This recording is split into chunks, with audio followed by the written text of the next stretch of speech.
সুপ্রিয় দর্শক, সংবাদ পর্যালোচনামূলক অনুষ্ঠান প্রাণফুটা নিউজ এন্ড ভিউজ আপনাদের সবাইকে স্বাগত জানাচ্ছি। সঙ্গে আছে আমি হাসান আহমেদ চৌধুরী কিরণ। দর্শক, আজ স্টুডিওতে অতিথি হিসাবে আমাদের সাথে উপস্থিত আছেন মাননীয় প্রধানমন্ত্রী তথ্য উপদেষ্টা ইকবাল সোবহান চৌধুরী ও একই সাথে রয়েছেন বিশিষ্ট সাংবাদিক মাহফুজুল্লাহ। আমি স্বাগত জানাচ্ছি আমাদের আজকের প্রাণফুটা নিউজ এন্ড ভিউজে দুজন সিনিয়র সাংবাদিককে। দর্শক, আমরা শুরুতেই আমাদের বাংলা ভিশন সহ দুই একটি টেলিভিশন চ্যানেলে গতকালকে যে সংবাদ প্রচারিত হয়েছে তার শিরোনামগুলো একটু দেখে নেই।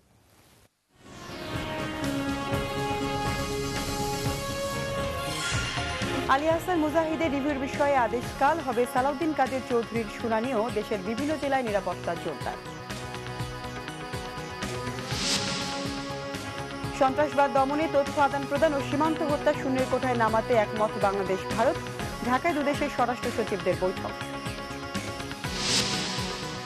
দেশে ফিরলে ৩০ নভেম্বর নাইকো মামলায় খালেদা জিয়ার আত্মসমর্পণের আভাস। মা ছেলের বিচার সময়ের ব্যাপার মাত্র, বললেন মন্ত্রীরা।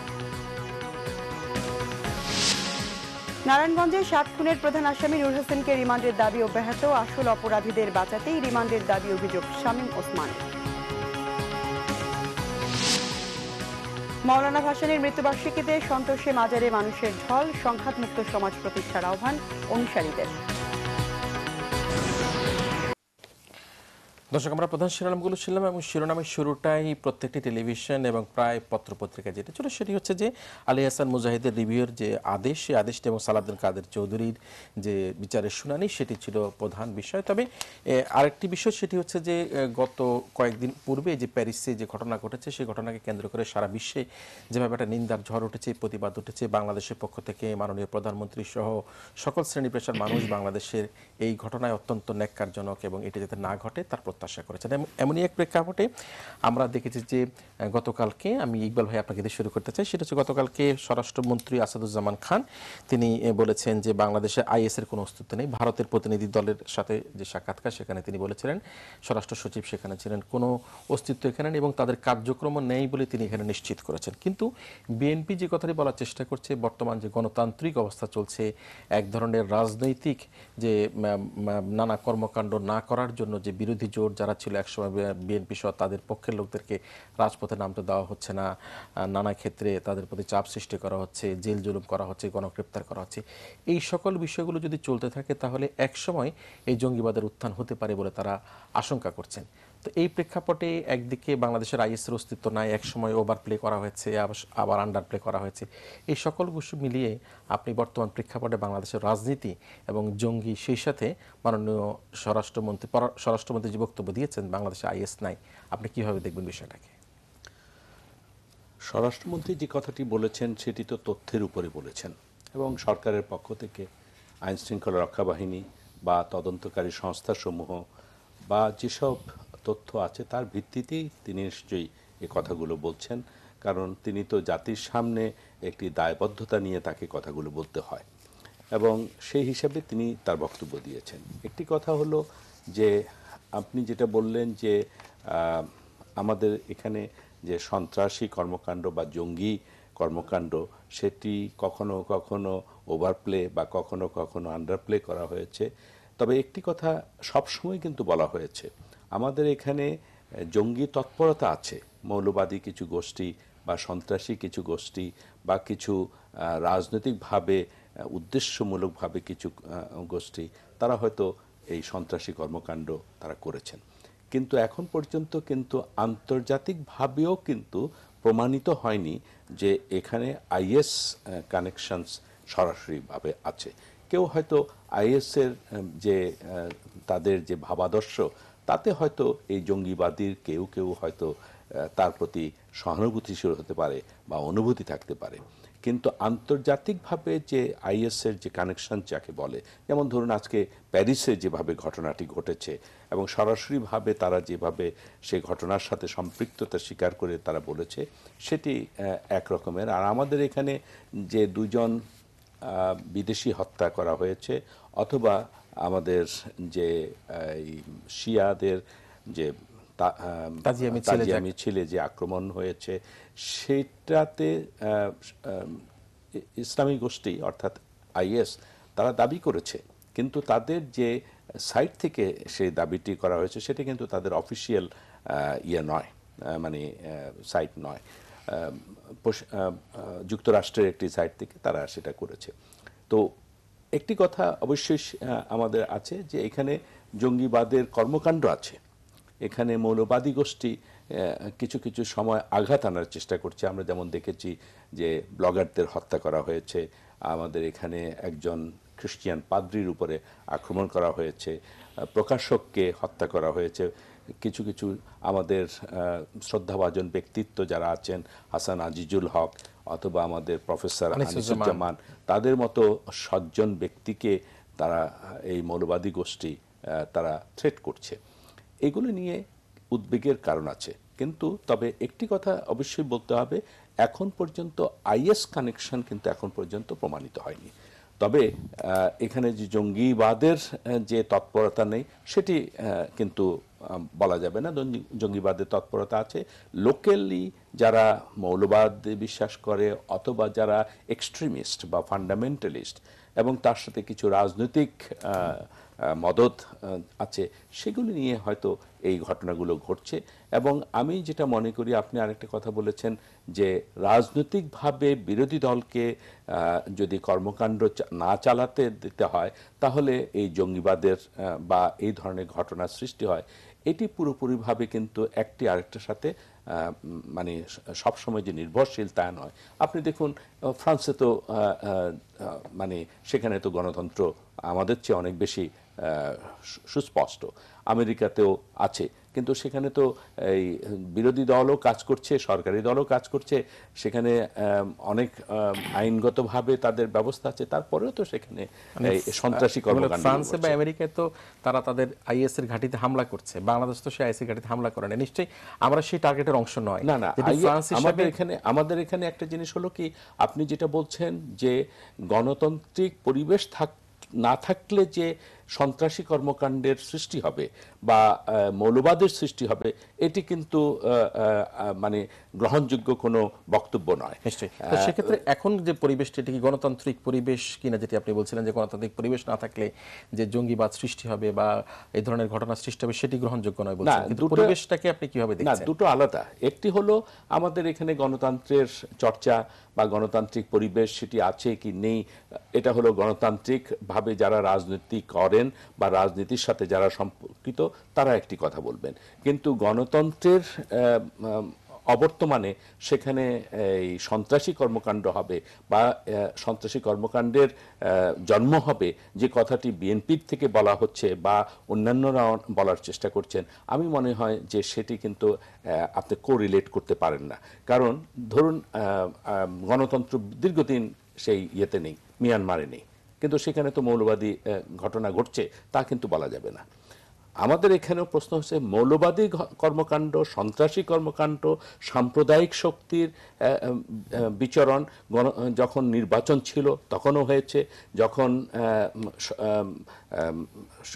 সরকারি দল বিরোধী দল ছিল তখনও কিন্তু এই ধরনের ঘটনা ঘটেছে। 500 জায়গাতে যখন বোমা ফুটিয়েছে তখন তো পার্লামেন্ট ছিল, তখন নির্বাচনও, আজকের নির্বাচন নিয়ে কথা হয়তো হতে পারে, সেদিনের নির্বাচন নিয়ে একসাথে বোমা ফাটানো হয়েছে। এটি হলো, আমি মনে করি যে একটার সাথে আরেকটা যোগসূত্র নয়, তবে দুটো আলাদাভাবে আমাদেরকে বিবেচনা করতে হবে। আমরা গণতন্ত্র চাই, গণতান্ত্রিক চর্চা চাই, এবং পাশাপাশি আমরা এটি কোনোভাবে আমরা মানে আমাদের টলারেট করার কোনো কারণ নেই যে মৌলবাদী জঙ্গিবাদী গণতন্ত্র থাকুক বা না থাকুক, আমাদের এখানে নির্বাচন হোক বা না হোক, এদেরকে উঠতে দিতে হবে, এটি কিন্তু আমি মনে করি। নিশ্চয়ই নিশ্চয়ই আমরা শুনছিলাম, এবং গণতন্ত্রের পরিবেশ নিয়ে একটা অন্য ব্যাখ্যা হতে পারে মাহফুজুল্লাহ ভাই, সেটি বলা হয়েছিল, এবং এই পরিস্থিতিতে দেশের অবস্থা কি সেটিও কিন্তু একটা ব্যাখ্যা দাবি রাখে। আজকে যদি আলোচনায় আপনারা দুজন সিনিয়র সাংবাদিক এসেছেন, এবং বাংলাদেশে আইএস আছে আইএস নেই, কখনো বলা হয় সরকারের পক্ষ থেকে এই 4 জনকে ধরা হয়েছে, তরুণ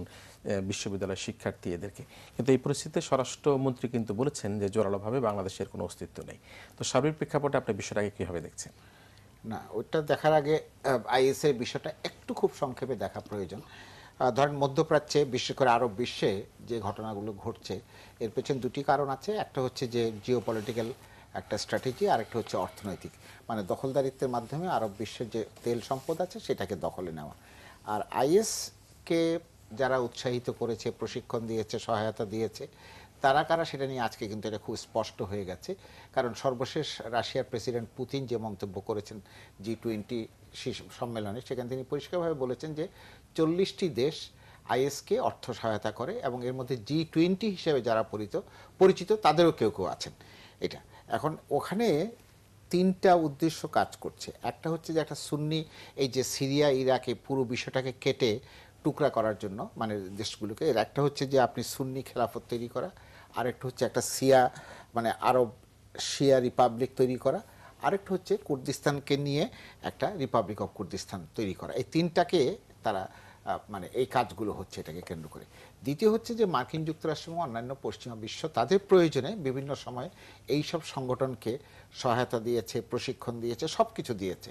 আপনি মানে এটা অবাক করার মতন বিষয় যে মার্কিন যুক্তরাষ্ট্রের যে নেব্রাস্কা বিশ্ববিদ্যালয়, সেখানে এক সময় মানে আপনার প্রচুর জঙ্গি প্রকাশনা ওখান থেকে আপনার তৈরি করে বিতরণ করা হয়েছে। এগুলো সবাই জানেন পৃথিবীতে। এখন যদি প্রশ্ন আসে যে বাংলাদেশে জঙ্গি মানে আইএস আছে কিনা, এইটি আমার কাছে এই সম্ভাবনাটা একটু দূরবর্তী মনে হয়। দূরবর্তী মনে হয় এই কারণে যে ধরেন ওই অঞ্চলে একটা বৈশিষ্ট্য আছে, কিন্তু আপনি যদি পাকিস্তান থেকে শুরু করে মিশর পর্যন্ত যান, প্রত্যেকটা দেশ পরস্পরের প্রতিবেশী এবং প্রত্যেকটি দেশে মুসলমানরা আছেন।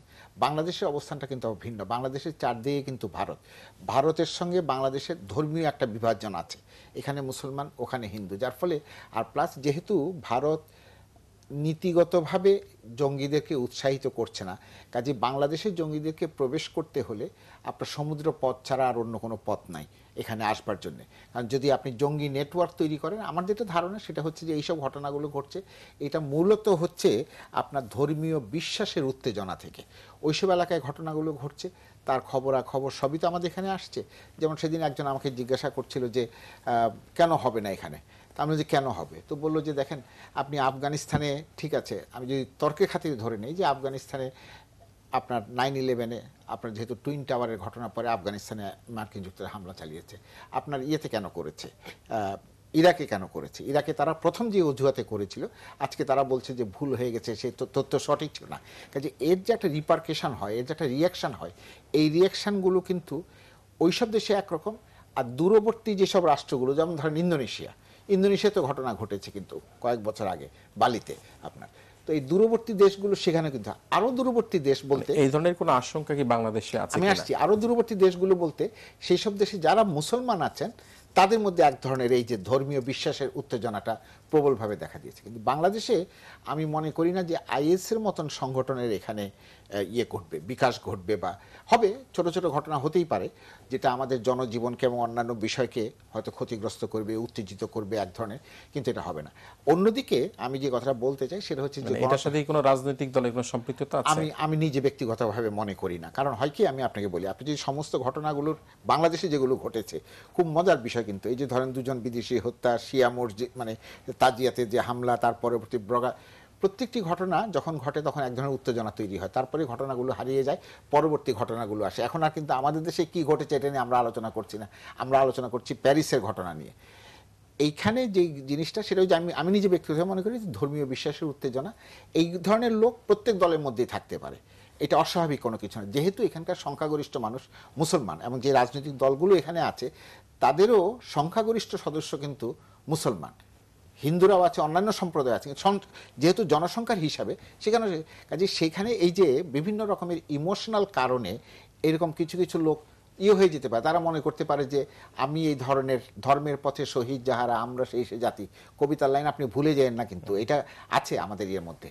কিন্তু এই যে সাংগঠনিকভাবে এটা এখানে সম্ভাবনাটা খুব সীমিত। এই কবিতা তো বহু আগের কবিতা, কিন্তু ঘটনাগুলি ঘটছে তো আজকে 4-5-6 বছর থেকে ঘটছে। বহু আগের ঘটনা যে বললেন আপনি, ধর্ম বিশ্বাস কি আপনার পরিবর্তিত হয়েছে, মানুষের ধর্ম বিশ্বাস তো পরিবর্তন হয়নি, গত 5-7 বছর ধরে বেশি ঘটছে। হ্যাঁ, আপনি যে খেলাফতের দাবি যে উঠেছে আজকে, ওরা সঠিক কি বেঠিক আমি সেখানে যাচ্ছি না। বাংলাদেশে তো কোনো ব্লগার বা লেখক আগে হত্যার শিকার হয় না। না, এটা ঠিক না। ভিন্ন মতের উপরে সবসময় সব দেশে, বাংলাদেশেও হয়েছে। আমরা ভুলে যাই, আমরা দাউদ হায়দারের কথা ভুলে যাই, আমরা তসলিমা নাসরিনের কথা ভুলে যাই। এটা ভুললে তো হবে না রে ভাই। এবং দেখেন তসলিমা নাসরিনকে ভারতবর্ষ পর্যন্ত পূর্ণ আশ্রয় দিতে পারে নাই, সেখানে দাঙ্গা হয়েছে, কারফিউ হয়েছে, এবং ভারতবর্ষ কিন্তু তসলিমার ভিসা টিসা নিয়ে নানান রকমের সমস্যা হয়েছে। দাউদ হায়দার শেষ আপনার ভারতে থাকতে পারে না, তাকে জার্মানিতে চলে যেতে হয়েছে। এইখানে ধর্মীয় বা ভিন্ন মতের কারণে আপনার নির্যাতন হয় নাই, এরকম অসংখ্য ঘটনা আছে। এখন এটার সঙ্গে আপনি যেটা বলবেন যে হয়তো যুক্ত হয়েছে ধর্মীয় বিশ্বাসটা, এইটা ধর্মীয় বিশ্বাস হওয়ার পিছনে অনেকগুলো কারণ আছে যেগুলো এখানে সময় পেলে আলোচনা করা যেত। এটা ইসলামোফোবিয়া একটা কারণ, আরেকটা কারণ হচ্ছে ওই যে আপনার অকারণে আপনি এইসব বিশ্বে হামলা করেছেন, তৃতীয় হচ্ছে এখানকার সম্পদ আপনি নিয়ে যাচ্ছেন। যেমন পুতিনের বক্তৃতায় পরিষ্কারভাবে বলছে যে তেলের যে অবৈধ ব্যবসা করছে আইএস, সেইটা আমাদেরকে বন্ধ করতে হবে। এবং তিনি বক্তৃতা বলছেন যে আমি আমার বন্ধুদেরকে, মানে ওই সম্মেলনের প্রত্যেককে ছবি দেখিয়েছি, 4 থেকে 5,000 মিটার উঁচু থেকে তোলা যে ছবি, দেখা যাচ্ছে যে অবৈধ তেল যে পাচার হচ্ছে, এই পাচারের যে কনভয়, এটা পরিষ্কার দেখা যাচ্ছে আপনার। এবং বলছি যে এগুলো, এবং এটা ওরা করার ফলে কি হয়েছে, আজকে তেলের দাম আন্তর্জাতিক বাজারে কোথায় গেছে আপনি খুব ভালো করে জানেন। আর এটা হচ্ছে এক। দ্বিতীয়, আমি যেটা বলছি যে বাংলাদেশের 2টি ঘটনা আমার কাছে মনে হয় সমস্ত ঘটনাগুলো বিশ্লেষণ করে। একটা হচ্ছে যে ধর্মীয় বিশ্বাসের উন্মাদনা, দ্বিতীয় হচ্ছে টেকনোলজিক্যাল যে ইনফ্লুয়েন্স।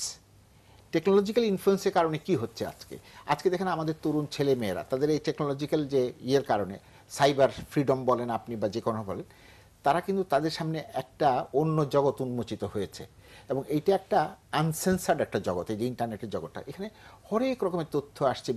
এবং ওই বয়সটিতে, যেই বয়সটিতে মানুষ এই কাজগুলো করে, সেই বয়সটিতে কিন্তু এই ধরনের সঙ্গে এক ধরনের থ্রিল থাকে, এক ধরনের বিশ্বাস থাকে, এক ধরনের আত্মত্যাগের প্রত্যয় থাকে। মনে হয় যে আমি মরে যাব, কি হবে কি। আমরা যৌবনে এরকম তারুণ্যে আমরা যখন যেই বিশ্বাসের কথা বলতাম, আমরা মনে করতাম যে বিপ্লব করতে গিয়ে আমরাও মরে যাব, আমার প্রাপ্তিটা কি হবে সেটা গুরুত্বপূর্ণ না। তরুণরা কিন্তু সবসময় ওই দিকে যায়। এবং আইএস এর সঙ্গে যারা জড়িত হয়েছে ওখানে, তারাও কিন্তু বয়সে তরুণ। আপনিও ইকবাল ভাই দুজনে একই মত পোষণ করছে যে বাংলাদেশ সেটা বহু আমি মনে করি না, কারণ এখানে আরো কতগুলো ব্যাপার আছে। তো আমাদের একটা সামাজিক ব্যাপার আছে, আমাদের এখানে একটা যে হোমোজেনিটি আছে, হ্যাঁ, আপনি ভাগ করবেন। যেমন আইএস যেটা নিয়ে এগিয়ে গেছে, সেখানে তার সঙ্গে শিয়ারা শত্রু হিসেবে দাঁড়িয়েছে, কুর্দিরা শত্রু হিসেবে দাঁড়িয়েছে, পেশমার্গা যাদেরকে বলা হয়। আমার এখানে আপনি কি দাঁড়াবেন, আপনি যদি মুসলমানদের মধ্যে বিভাজন করেন, এখানে সুন্নির বাইরে আমাদের অন্য মাযহাবের যারা আছেন তাদের সংখ্যা একেবারেই হাতে গোনা, একেবারেই হাতে গোনা। ওখানে কিন্তু জিনিসটা হাতে গোনা না। এখন ধরেন ইরানকে যদি দেখেন, ইরান তো পুরোটাই হচ্ছে একটা মানে শিয়া বিশ্বাসীদের রাষ্ট্র। আমি বলছি যে কাজে ওইখানকার পরিস্থিতি আর এখানকার পরিস্থিতি, এখানে যেটা হচ্ছে যে তরুণরা উদ্বেলিত হচ্ছে আবেগে, ওইসব খবর দেখছে, ওইসব জিনিস শুনছে। এখন তো আপনি কোনো খবর কোনো কিছু লুকোতে পারছেন না, সেন্সার করতে পারছেন না।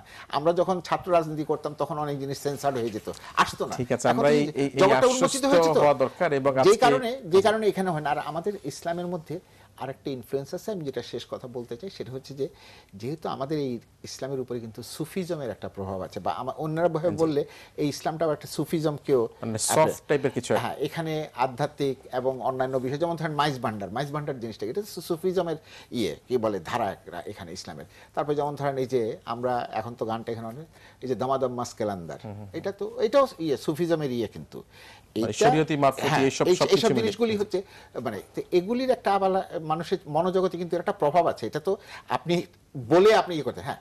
তারপরে যেটা শেষ কথা সেটা হচ্ছে যে আপনার জনসংখ্যা কত, 16 কোটি।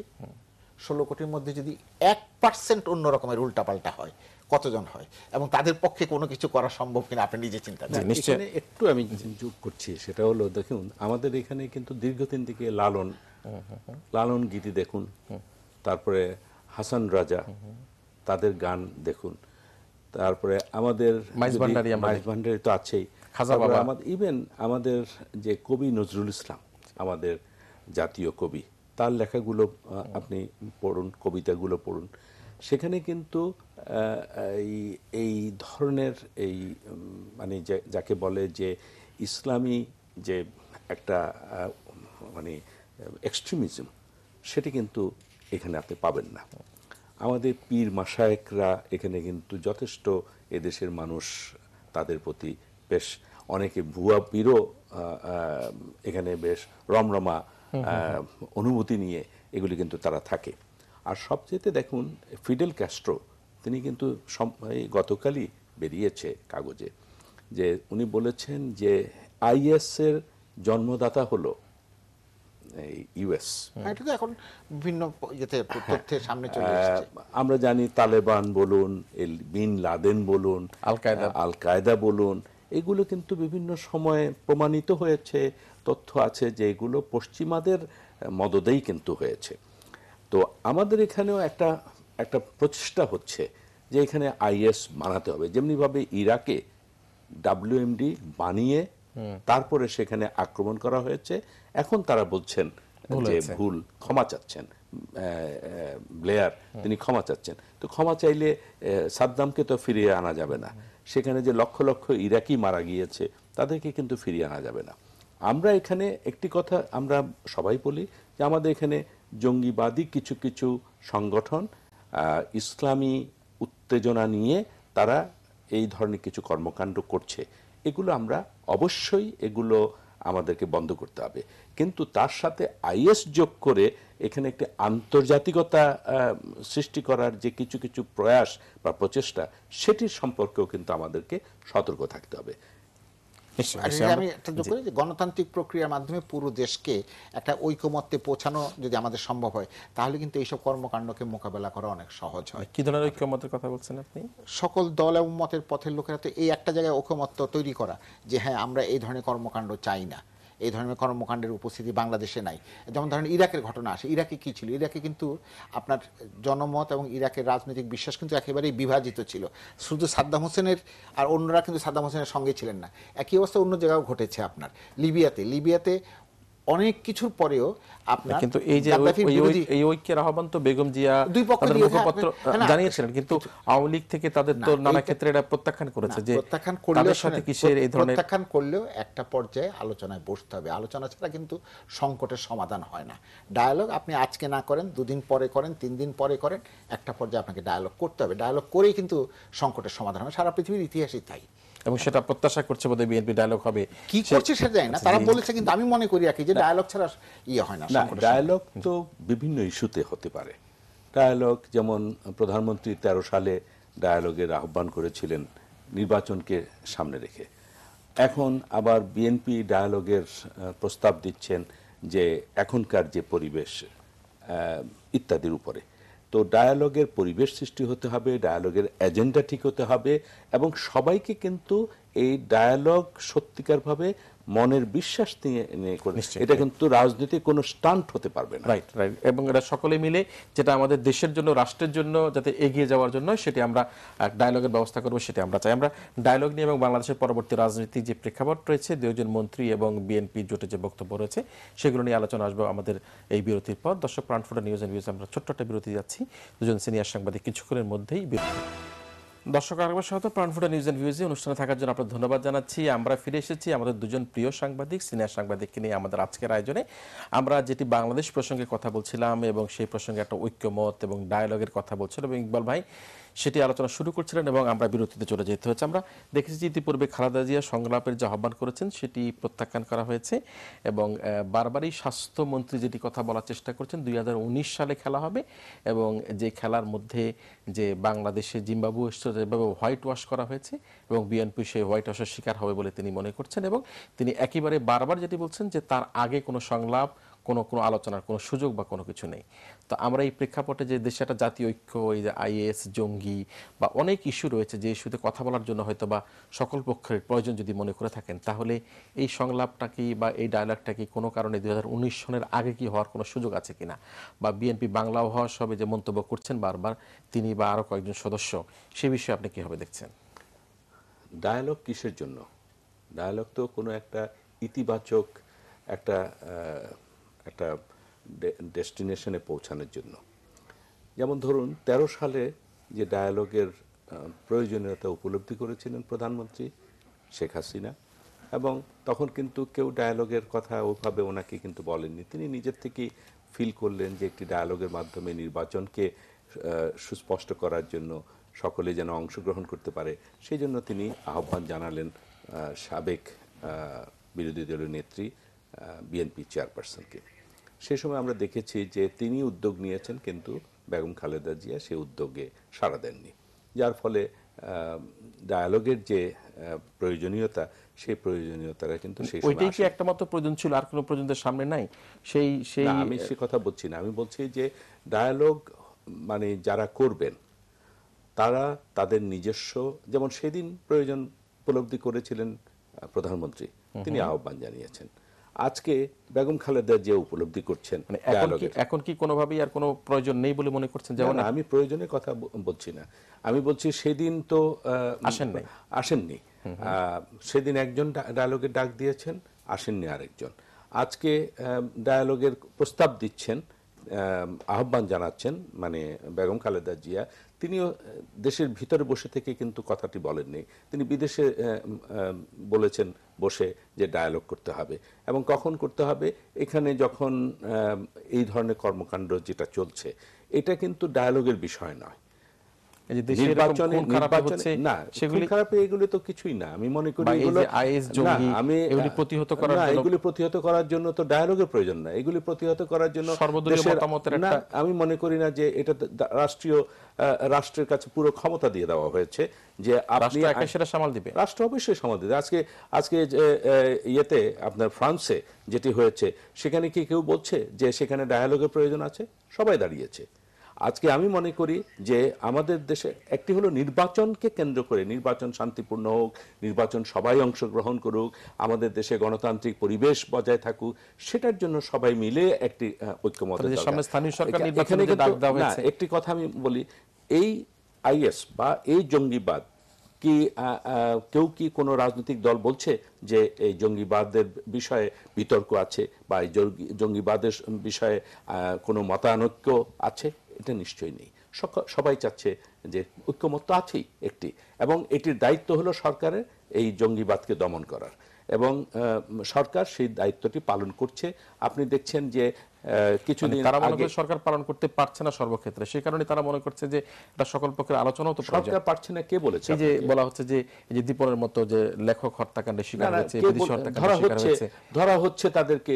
আপনি দেখুন ইয়েতে আজকে 129 জনকে মেরে ফেলা হয়েছে।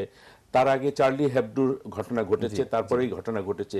সেখানে কি কোনো রাজনৈতিক দল বা বিরোধী দল বলছে যে সরকার ব্যর্থ হয়েছে? তারা কিন্তু এই প্রশ্নটি সেখানে কোনো বিরোধী দলকে গ্রেফতার করা হয়েছে? এখানে যেমন বলা হচ্ছে যে বিদেশি হত্যাকাণ্ড হয়েছে, বলছে বিরোধী দল সেখানে জড়িত। না, এখানে তো বিরোধী দলকে গ্রেফতার করা হচ্ছে এই কারণের জন্য তা নয়, কিন্তু বিরোধী দলকে কিন্তু গ্রেফতার করা হচ্ছে অন্য কারণের বিদেশি জন্য। হত্যাকাণ্ডের সঙ্গে তাদের তো সংযোগ খুঁজে পেয়েছে বলে দাবি করছে সরকার। বা সেটা তো না, সরকার তো এই পর্যন্ত ওইভাবে তদন্তের মধ্য দিয়ে তারা বলছেন যে তদন্তের মধ্যে দিয়ে কারো সম্পৃক্ততা আছে কিনা বা রাজনৈতিক কোনো বড় ভাইকে খুঁজছে তো তারা বলছে বড় ভাই আছে। বড় ভাইয়ের কথা তো যাদেরকে গ্রেফতার করা হয়েছে তারা বলেছেন, এবং সেই বড় ভাই সম্পর্কে কিন্তু স্পষ্ট করে বলে দেওয়া হয়নি। বড় ভাই সম্পর্কে বলা হয়েছে যে একজন councillor, that is Kamrul Kaiyum saheb, তার সম্পর্কে আছে। তারপরে আরো কোনো বড় ভাই আছে কিনা সেটি যদি যাদেরকে ধরা হয়েছে তারা যদি সাক্ষী সাবে আনে, তাহলে তাদেরকে ধরা হবে, সে যতই শক্তিশালী ব্যক্তি হোক না কেন। একটি কথা আপনাকে স্বীকার করতে হবে যে সরকার কিন্তু সন্ত্রাস বা জঙ্গিবাদের কোনোভাবেই পৃষ্ঠপোষকতা দিচ্ছে না, এটি কিন্তু প্রমাণিত, এবং দেশের ভিতরের মানুষও এই সম্পর্কে অত্যন্ত তারা জানে, এবং বিদেশিরাও তারা জানে। বর্তমান সরকার এবং প্রধানমন্ত্রী শেখ হাসিনা না বিচ্ছিন্নতাবাদীদেরকে এখানে আশ্রয় প্রশ্রয় দিচ্ছেন, না কোনো জঙ্গিবাদকে আশ্রয় প্রশ্রয় দিচ্ছেন, বরং অতীতে কিছু কিছু সময় দেখা গিয়েছে যে সরকারি পৃষ্ঠপোষকতায় কিছুটা, যেমন বাংলা ভাই যখন সৃষ্টি হয়েছিল, তখন মিডিয়া বাংলা ভাই সম্পর্কে যখন বলল, তখন সরকারের পক্ষ থেকে বলা হলো যে বাংলা ভাই মিডিয়ার সৃষ্টি। পরবর্তীতে দেখা গেল যে সরকারের সম্পৃক্ততা বা কিছু লোকের সম্পৃক্ততা ছিল। আমি পুরো সরকার বলতে চাই না, কিন্তু সরকারের কিছু পরবর্তীতে আন্তর্জাতিক এবং দেশীয় চাপে তারা কিন্তু সেই জঙ্গিবাদকে এবং যাদেরকে এই বাংলা ভাইকে প্রশ্রয় দেওয়া হয়েছিল তাদেরকে কিন্তু বিচার করতে বাধ্য হয়েছে। বর্তমান সরকারের একটু বৈশিষ্ট্য হলো যে বর্তমান সরকার প্রথম থেকেই কিন্তু কোনো সন্ত্রাসী বা কোনো জঙ্গিবাদকে কিন্তু কোনোভাবেই আশ্রয় প্রশ্রয় দিতে দেয়নি। হয়তো কোনো জায়গাতে ধরতে কোনো দুর্বলতা থাকতে পারে, সেটা একটি প্রশ্ন, কিন্তু সেখানে আশ্রয় প্রশ্রয় দেওয়ার কোনো নজির এখন পর্যন্ত কিন্তু নেই। ওই যে গণজাগরণ মঞ্চ বারবার বলছে, মুখপাত্র তাদের ইমরানের সরকার বলছে সরকারের ভিতরকার একটা শক্তি রয়েছে, যে শক্তির কারণে জন্য হত্যাকাণ্ডগুলি হচ্ছে। আমি তো একটি বলেছি যে ধরতে কোথাও দুর্বলতা থাকতে পারে, কিন্তু আন্তরিকতার কোনো অভাব সেখানে নেই। কিন্তু ধরতে পারেনি, ব্লগারদের অনেকে হত্যা হয়েছে, তাদেরকে ধরা যায়নি, আন্তরিকতা আছে ধরতে পারছে না, সেটা হচ্ছে বিষয়। হয়তো হয়তো সেভাবে একটি জিনিস হলো যে জজ মিয়া তৈরি করার মতো এই মানসিকতা বর্তমান সরকারের নেই। নিশ্চয়ই আমরা আলোচনা করছিলাম যে মাহফুজুল্লাহ ভাই। আচ্ছা হ্যাঁ, এগুলো হচ্ছে ধরেন যার যার ন্যারেটিভের বিষয়কে কিভাবে দেখেন সেই বিষয়। তো এখানে ব্যাপার আছে, ব্যাপার হচ্ছে যেমন ধরেন যখন প্যারিসে ঘটনা ঘটলো তখন প্যারিসের পুলিশ বলছে যে আমরা কোনো স্পেকুলেট করতে চাই না কে ঘটনা ঘটিয়েছে বা কে করেছে, আমরা তদন্ত করব, তদন্তের পর। আমাদের দেশের তো এটা উল্টা হয়ে যায়। আর তবে আমাদের একটা খুব কপাল ভালো যে আমাদের কাছ থেকে মার্কিন যুক্তরাষ্ট্র কিন্তু শিখেছে যে পরস্পরের উপরে দোষারোপের রাজনীতি। কারণ ডেমোক্রেটরা বলছে যে এই আইএস ঘটনার জন্য রিপাবলিকানরা দায়ী, রিপাবলিকানরা বলছে যে ডেমোক্রেটরা দায়ী। আমাদের দেশে যেরকমভাবে এটা ঘটে। তবে এই যে আজকে ধরেন আইএস সম্পর্কে যে সরকারের দিক থেকে যেটা বলা হচ্ছে নাই, কিন্তু এই সরকারের আমলে আমরা দেখেছি যে আপনার ধর্মীয় উগ্রতার সম্পর্কে বই প্রকাশ করা হয়েছে যখন ক্লিনটন বাংলাদেশ সফরে এসেছিলেন। তারপরে বিভিন্ন সময় বাইরের ওয়েবসাইটে গুরুত্বপূর্ণ ব্যক্তিরা লিখেছেন যে এখানে মাদ্রাসা থেকে জঙ্গি তৈরি হচ্ছে, বিভিন্ন রকমের, এমনকি সেনাবাহিনীতেও জঙ্গিদের প্রভাব বাড়ছে, এইসব লেখালেখিও হয়েছিল। আজকে আমি জানি না কেন সরকার এখান থেকে একটা অ্যাবাউট টার্ন করেছেন। আবার দেখলাম যে প্রধানমন্ত্রী তার সাংবাদিক সম্মেলনে যেই কথা বলেছেন সেটা অর্থটা এরকম দাঁড়ায় যে বাংলাদেশে জঙ্গি আছে এটা স্বীকার করবার জন্য এক ধরনের চাপ তৈরি হয়েছে। সম্ভবত এই কারণে এটা হয়েছে বাইরের পৃথিবী থেকে, যেহেতু এই বিষয়গুলো এই সরকারের বিভিন্ন সময় বিভিন্ন মেয়াদে এই প্রচারগুলো বা এই কথাগুলো বলা হয়েছে যে বাংলাদেশে এইসব জিনিস হয়েছে। এখন পরিস্থিতিটা একটু উল্টে গেছে। এখন যেহেতু সরকার একটু সংকটের মধ্যে আছে, সেই জন্য সরকার ওখান থেকে সরে যেতে যায়। আর আপনার ডায়ালগের কথা, হ্যাঁ ডায়ালগ আপনি ধরেন রাজনৈতিক দলগুলো পরস্পরের সঙ্গে কথা বলার জন্য পরস্পরের প্রতি আহ্বান জানায়। এখন আমি আপনাকে আমন্ত্রণ করলাম, আপনি আমার আমন্ত্রণ গ্রহণ করবেন কিনা এটা আপনার পুরোপুরি আপনার এখতিয়ার, এটা আমার এখতিয়ার নয়। আমি দাওয়াত করতে পারি, আপনাকে আমন্ত্রণ জানাতে পারি। সেই আমন্ত্রণ জানানোর জন্য তার পরিবেশ তৈরি করা দরকার। সেই পরিবেশ আসতেছি যারা আমন্ত্রণ জানাচ্ছে তারাই করতে পারছে না, যারা আপনার এই যে একদিকে আমন্ত্রণ আর একদিকে যে গত 3 মাসের যে হত্যাযজ্ঞ করেছে। ভাই জবাব দিচ্ছি তো, আপনি একটু ধৈর্য ধরেন। এই যে ধরেন ফ্রান্সে যে ফরাসি প্রেসিডেন্ট যে আহ্বানটা জানিয়েছেন সেটা কিন্তু উনি পার্লামেন্টে গিয়ে আহ্বানটা জানিয়েছেন, অনুরোধ করেছেন যে সংবিধান সংশোধন করতে হবে, 3 মাস জরুরি অবস্থা জারি রাখতে হবে। এবং সেখানে কিন্তু পার্লামেন্টের ভেতরেও কিন্তু বিরোধী দল আছে। আমাদের দেশে আজকে এই অবস্থাটা নাই। যারা বড় বিরোধী দল তারা পার্লামেন্টের বাইরে। কেন পার্লামেন্টের বাইরে সে আলোচনা আমরা এখানে যাচ্ছি না। আর আপনি যেটা বললেন যে এইটা পরিবেশ কিভাবে সৃষ্টি করে, কে কার কোনটা পরিবেশ সৃষ্টি করে, আপনি আমাকে বলেন যে আপনারা তো খালি কথায় 3 মাসের রেফারেন্স আনেন, মানে জানুয়ারি থেকে মার্চ পর্যন্ত। হ্যাঁ আনতে পারেন, আনার অধিকার আপনার আছে নাগরিক হিসাবে। তো সেই 3 মাসে যদি অপরাধ করে থাকি আমি, তো সেই অপরাধের জন্য আপনি বিচার করেন। সেটা তো কেউ বলেছে কি যে বিচার করা যাবে না, কেউ তো বলে নাই। কিন্তু আজকে এই ঘটনাকে কেন্দ্র করে এই যে সারা দেশে যেইভাবে প্রতিদিন হাজার হাজার নেতাকর্মীকে গ্রেফতার করা হচ্ছে, পুলিশ এই কথা বলছে না। পুলিশ এই কথা বলছে না যে গত 3 মাসের ঘটনার জন্য এত লোককে আমি গ্রেফতার করছি। পুলিশ অন্য কথা বলছে।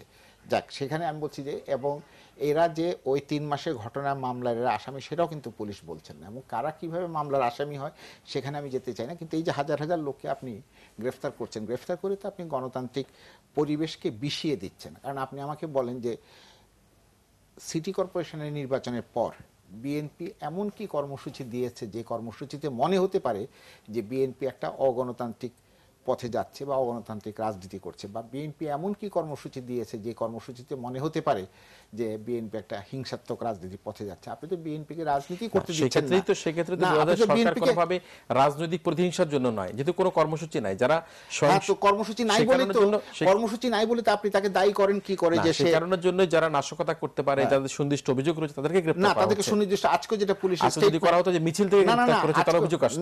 না, আপনি ঘরে বসে থাকলে আপনি আমাকে সমাবেশ থেকে গ্রেফতার করতে না, ঘরে বসে থাকলে আপনি আমাকে অভিযোগে শুনেন। আপনি কিরণ, আপনি আজকে টেলিভিশন স্ক্রলে যেগুলো যাচ্ছে, কাগজে যেগুলো ছাপা হয়েছে, আর আপনি যেভাবে ব্যাখ্যা দিচ্ছেন দুটো তো এক না। এইটা পুলিশ কিন্তু কোথাও বলে, পুলিশ বলছে যে আমি নাশকতার অভিযোগ, আর নাশকতার অভিযোগ আপনাকেও ধরে নিয়ে যেতে পারে এখানে পুলিশ, আপনি বেরোনোর পরে। তখন কি আপনি কি হবেন? আপনি ধরে নিয়ে যেতে পারেন না। আমাদের দেশে কিন্তু অভিযুক্ত, কারণ আমাদের দেশে গ্রেফতারের সঙ্গে একটা অভিযোগ আছে যে গ্রেফতার তো একটা বাণিজ্যের অংশ। এই গ্রেফতারটা একটা বাণিজ্যের অংশ, এটা বলা হয় এবং এটা বিভিন্ন সময় এটা প্রমাণিত হয়েছে যে এটা বাণিজ্যের অংশ। আমার কথা হচ্ছে যে আপনি এবং যেখানে সবাই গ্রামে মানে দেশের মানুষরা বলছে সামনে নির্বাচন আসছে, নির্বাচন আসবার কারণে প্রতিপক্ষকে বা যারা ভোটে আপনার প্রতিদ্বন্দ্বী হবেন তারা যাতে মাথা তুলে দাঁড়াতে না পারে সেই জন্য আপনি এই গ্রেফতারের কাজগুলো করছেন। এটি একটি অগণতান্ত্রিক পদক্ষেপ। আপনি এই ঢালাওভাবে গ্রেফতার করলে আপনি গণতান্ত্রিক পরিবেশকে কখনোই নিশ্চিত করতে পারবেন না। আর যারা গণতান্ত্রিক কার্যক্রম করতে চায় তাদেরকে আপনি গণতান্ত্রিক কার্যক্রম করবার সুযোগটা দিতে হবে। এখানে আমি একটা ছোট্ট ঘটনা বলি। 1964 সালে আপনার ঢাকা বিশ্ববিদ্যালয় থেকে আব্দুর রাজ্জাক এবং অন্যান্যদেরকে বহিষ্কার করা হয়েছিল। তখন শেখ সাহেব একটা স্টেটমেন্ট করেছিলেন। উনি বলেছিলেন যে গণতান্ত্রিক আন্দোলন করবার জন্য আমরা চেষ্টা করছি, যখন সরকার গণতান্ত্রিক আন্দোলন করবার পথ বন্ধ করে দেয় তখন গণতান্ত্রিক শক্তি অগণতান্ত্রিক পথে চলে যায়। তো এগুলো ইতিহাসের শিক্ষা আর কি। আমি সেখানে বলছি না যে আজকে অগণতান্ত্রিক পথে আপনাকে যেতে হবে, কিন্তু আপনি গণতান্ত্রিক কর্মকাণ্ডই করতে দেবেন না, আপনি কোনো সভা সমিতি করতে দেবেন না, কোনো মিছিল করতে দেবেন না। কোনো সভা সমিতি করার মতো কোনো রকম কোনো উদ্যোগ তো দেখা যায় না। কে বলেছে? আপনি কোথায়? কয়টা মানে উদ্যোগের খবর রাখেন? যারা দেশে আপনি কয়টা উদ্যোগের খবর না, রাখেন? আমরা তো দেখতে পাই না। যদি যেমন মনে না, করেন আপনি তো দেখবেন, আপনি তো ঢাকায় থাকেন, আপনি তো দেখবেন না তো ঢাকায় সবাই তো থাকলে। দেখা যাচ্ছে এক ধরনের ঘরমুখী হয়ে হ্যাঁ, গেছে। ঘরমুখী তো কেমন করে? আমি বললাম তো, এখন আমি কি উদাহরণ চান আপনি আমার কাছ থেকে? না, সেক্ষেত্রে তো কোনো না, রকম আপনি কি উদাহরণ চাচ্ছেন? আমি উদাহরণ দিতে পারি আপনাকে। জি। আপনি আমাকে বলেন আপনি সিরাজগঞ্জে বিজিবি নামিয়েছেন কেন? কি সিরাজগঞ্জে কি ঘটনা ঘটেছে গত এক মাসের মধ্যে? আপনি আমাকে বলেন তো। আপনি তো খোঁজ খবর রাখেন, লেখালেখিও করেন, বলেন কি জন্য না, বিজিবি নিশ্চয়ই নামিয়েছে? সরকারের সব কাছে জায়গায় বিজিবি নামায় না, না। না, এবং আমি আপনাকে বলি সেই সব জেলাগুলোতে আপনার নামানো হয়েছে যেখানে ক্ষমতাসীন সরকারের সাংগঠনিক দুর্বলতা আছে, সেইখানে এই রকমের এই গ্রেফতার, এই আতঙ্কগুলো করা হচ্ছে। এগুলো শেষ পর্যন্ত গিয়ে রাজনৈতিকভাবে আপনার আনে না, সুফল আনে না। যেই মামলায় সকলের জামিন আছে সেই মামলায় মির্জা আলমগীর কারাগারে আছেন। এটা তো আদালতের মেরিটেই ওনার জামিন হওয়ার কথা। কারণ একটা মামলা যদি 10 জন অভিযুক্ত হয়, 9 জন যদি জামিনে থাকে, অন্য আরেকজনও জামিনে থাকার কথা। আদালত কেন তাকে জামিন দেয়নি সেটা তো আমি জানি না, সেটা আমি সেখানে যাচ্ছিও না। কিন্তু আমার কাছে এগুলো প্রশ্ন হিসাবে এসছে। আপনার এই সমস্ত জিনিস আপনি কোনো কর্মকার, আপনি এম কে আনোয়ারের মতন লোককে, আর যার বয়স 84 বছর, তাকে জেলে রেখে দিচ্ছেন নাশকতার অভিযোগে। সে কি নাশকতা করতে পারবে? আপনি আমাকে বলেন তো। শারীরিকভাবে তো আপনারও নাশকতা করার বয়স নেই, আমারও নাই, ওনারও নাই। যাদের আছে তাদেরকে আপনি ধরছেন না। তো এই তো পরিস্থিতিতে, এই পরিস্থিতিতে আপনি কি করে গণতান্ত্রিক প্রক্রিয়াকে এগিয়ে নেবেন? আর বলছেন যে 2019 সালে, হ্যাঁ তখন তো সেটা নির্বাচনের সময়, তখন যদি নির্বাচন হয় তখন দেখা যাবে কিভাবে নির্বাচন হয়, কেমন করে হয়, তখন সরকার আদৌ সংলাপ করবেন না সরকার এককভাবে নির্বাচন করবেন, সেগুলি তখন 2019 সাল পর্যন্তই অপেক্ষা করছেন না। সেগুলি নিয়ে আমি এখন কোনো মন্তব্য করতে চাই না। কিন্তু আমি মনে করি আজকে যে পরিস্থিতি, যদি সরকার সত্যি সত্যি মনে করে থাকেন যে বাংলাদেশে আইএস আছে, এটার জন্য একটা চাপ আছে সরকারের উপরে, সেই চাপটাকে মোকাবেলা করতে হলে আমাদেরকে সম্মিলিতভাবে সামনের দিকে যেতে হবে, সম্মিলিতভাবে সিদ্ধান্ত গ্রহণ করতে হবে। একটি কথা আমি বলতে চাই সংলাপ সম্পর্কে। দেখুন, সংলাপ তো হবে না বা সংলাপ একেবারেই প্রয়োজন নাই সেটি কিন্তু কেউ বলার চেষ্টা করেন না। কিন্তু সংলাপের আন্তরিকতা, সংলাপের এজেন্ডা, সংলাপের পরিবেশ ইত্যাদি কিন্তু নিয়ে প্রশ্ন সবাই করতে পারেন। যেমন ধরুন, যখন সংলাপের কথা বলা হচ্ছে তখন বিদেশে বসে কি বলা হচ্ছে? বর্তমান সরকার একটি অবৈধ সরকার। প্রধানমন্ত্রী শেখ হাসিনা সম্পর্কে অত্যন্ত অশালীনভাবে বলা হয়েছে দেশে আজকে স্বৈরাচার আছে এবং তাকে হিটলারের সাথে তুলনা করা হয়েছে। তো আপনাকে যদি আমি এখন বলি যে আপনি যে সঞ্চালক হওয়ার আপনি অত্যন্ত একগুঁয়ে সঞ্চালক বা আপনি খুব খারাপ সঞ্চালক, তাহলে তো আপনার সাথে তো এখানে বসে তো আমি আলোচনা নিশ্চয়ই করতে পারবো না। তাই আমি মনে করি যে আবার আপনাকে যদি বলি আপনি কে এখানে সঞ্চালক হিসেবে এসেছেন, কে আপনাকে এখানে এই সঞ্চালক হওয়ার দায়িত্ব দিয়েছে, তাহলে তো আপনি আমার সাথে যতই আপনি ভালো ব্যবহার করার চেষ্টা করেন না কেন, আপনি বলবেন যে আমি যখন মানিই না আপনাকে, তাহলে আপনি আমাকে নিয়ে টকশো করবেন কিভাবে? তাই আমি মনে করি যে আপনি যদি ডায়ালগের কথা বলেন তাহলে ডায়ালগ আপনি চান কিনা এবং চাইলে কার সাথে চান, কিভাবে চান, সেটা কিন্তু স্পষ্ট করে বলতে হবে। সেক্ষেত্রে বলে একটু ছোট্ট করে বলি, সেটি নিশ্চয়ই যেহেতু বিদেশ থেকে বসে তিনি বলেছিলেন যে অবৈধ সরকার এটা সেটা, কিন্তু মাননীয় প্রধানমন্ত্রীর পক্ষ থেকে তো বলা হয় যে খুনি বা এরকম, এই যে দুই পক্ষরই কিন্তু এক ধরনের, আমরা যদি আলোচনার একেবারে শেষ অংশে আসছি, একটা জিনিস হলো, সেটা হলো রাজনৈতিক বক্তব্য। আমি কেন এই কথাটা বলছি যে প্রধানমন্ত্রী বলছেন যে আমি খুনিদের সাথে আলোচনায় বসবো না, সেটি হলো তার একটা মূল্যায়ন। কিন্তু আপনি যখন প্রস্তাব দিচ্ছেন আপনি তো বসবেন, আমি আপনার সাথে, যেমন আমি আপনার সাথে টক শো করতে আসছি, তাহলে প্রথমে আমি স্বীকার করে নেব যে আপনাকে এই বাংলা ভিশন আপনাকে দায়িত্ব দিয়েছে, আপনি যোগ্য ব্যক্তি এবং আপনি এই সঞ্চালন করবেন। আমি আপনাকে প্রথমে মানতে হবে যদি আপনার টক শোতে আমি আসি। প্রধানমন্ত্রীকে যদি প্রধানমন্ত্রীর সাথেই বা সরকারের সাথেই যদি ডায়ালগ করতে হয়, তাহলে প্রথমে স্বীকার করে নিতে হবে যে হ্যাঁ, এই সরকারের সাথে আমি ডায়ালগ করব। তো সরকারকে যদি আমি বলি যে সরকার অবৈধ, তাহলে অবৈধ সরকারের সাথে তো কোনো ডায়ালগ হতে নিশ্চয়ই। পারে না। নিশ্চয়ই। এটা হলো রাজনৈতিক, আমি মনে করি মানে যে সাধারণ বিশ্লেষণ হ্যাঁ, হতে পারে, আমি জি। যদি বলি যে এই সরকার অবৈধ, তার সাথে আমার কোনো সম্পর্ক থাকবে না। যেমন প্রধানমন্ত্রী তিনি বলছেন যে ডায়ালগ যদি করতে হয় তাহলে সন্ত্রাস বন্ধ করেন, এই জঙ্গিবাদ যারা করছে তাদের তাদের সাথে যদিও ইকবাল ভাই আপনি একেবারে মোটা দাগে সুন্দর করে বলেছেন, তবুও কিন্তু খালেদা জিয়া বা তার পক্ষ থেকে বলা হচ্ছে অবৈধ হলো এই সরকারের সাথে তারা ডায়ালগ করতে চায়, এই কথা তারা কিন্তু না, বলেছিলেন। কিন্তু অবৈধর সাথে কিভাবে ডায়ালগ করবেন আপনি? যেহেতু এখন একটা প্রক্রিয়ার না, না, মধ্যে না, তিনি আমার কথা হলো আপনি যদি মনে করেন, মনে করাটা আপনার নিশ্চয়ই অধিকার, আপনি যদি মনে করেন এই সরকার অবৈধ, তার সাথে কিন্তু কোনো ডায়ালগ হতে পারে না। আর যদি আপনি মনে করেন স্বৈরাচারের সাথে, আপনি বলতে পারেন বলে যে স্বৈরাচারের সাথে কখনো কখনো আমি স্বৈরাচারকে দমন করার জন্য বা বিতাড়ন করার জন্য আমি কৌশল হিসাবে, কিন্তু অবৈধর সাথে হতে পারে না। নিশ্চয়ই আমরা শেষ করছি, অনেক বিশ্লেষণ আপনার কাছে ছিল। আমি খালি দুইটা বাক্য যোগ করব যে আমি রাজনৈতিকভাবে কোনো বক্তব্য দিলে সেটা খারাপ হয়ে যায় আর আপনি দিলে সেটা সঠিক হয়, এটা বোধহয় ঠিক না। কারণ অযাচিত এবং অশ্লীল রাজনৈতিক বক্তব্য প্রতিপক্ষ সম্পর্কে আওয়ামী লীগের নেতারা অসংখ্য দিয়েছেন, সেই তুলনায় বিএনপির পক্ষ থেকে খুব কমই দেওয়া হয়েছে। এক, দ্বিতীয় হচ্ছে এখানে আবার দেখলাম একটু বিভাজন করা হচ্ছে যে স্বৈরাচারের সঙ্গে তো আওয়ামী লীগ অতীতে বিভিন্ন সময় রাজনৈতিকভাবে বৈঠক করেছে, আলোচনা করেছে। এখন স্বৈরাচারের সঙ্গে এবং অবৈধ সরকার হইলে আলোচনা করা যাবে না, এইটা বোধহয় এমন কোনো হাদিস মানে রাজনৈতিক ইয়ের মধ্যে নাই, পরিভাষার মধ্যে নাই। সরকারকে তো মেনে নিতে হবে এবং সেই সরকারের মেনে না নিলে কার সঙ্গে ডায়ালগ করবেন আপনি? আমি সরকারের প্রক্রিয়াটাকে, সরকারের গঠনটাকে অবৈধ মনে করি, তাহলে কিন্তু যেহেতু সে রাষ্ট্র ক্ষমতায় আছে এখন, সেই জন্য তার সঙ্গে আমাকে বসতে সেই হবে। স্বীকৃতি দিয়েই তো আলোচনায় বসতে হবে। সেই স্বীকৃতি তো উনি দিয়েছেন, না সেই স্বীকৃতি তো উনি দিয়েছেন যে আমরা এই সরকারের সঙ্গে তাহলে করব। দূর থেকে বসে যদি শব্দ বোমা এই যে দেওয়া হয় দূরে, তাহলে এটা আবার একটা অজুহাত।